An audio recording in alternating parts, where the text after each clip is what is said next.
minha comecei a usar wheatgrass em novembro de 2016.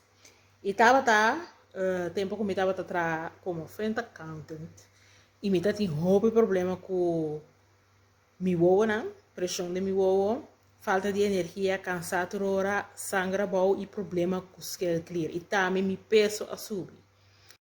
Me tô agora tem dia agora me landa home me tá para assim cansado me tá para sentir maneira um momia vivente pero me tem que tratar me não sabe uma saca energia de inanan doctor começa a me remédio na me tá para usar Itirox para scale clear ku tava tá pone ku me tá para você hincha mais tanto e ainda mais batimento de coração pero que passa dus intercambiamento de remédio vai bem no seu piano de Itirox entre internet e huisarts, não tá para ter caminho, me tá para sentir toca ainda pior, batimento de coração que tu vai cansar, sintoma na disqueira clear, pia sota salidade de mesa, roupa e no trekking, o outro tel, yenkos.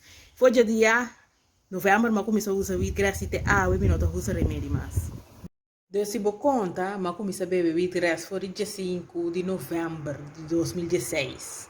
Água tá, dia 4 de janeiro de 2023. Foi o dia aí, não beberei mais. Então, assim que controlar. Quando não ficar, com hora que me tenha sai, tu me guarda, sem nutrição, assim, bom, doctor de, mientras me tiras ajudava,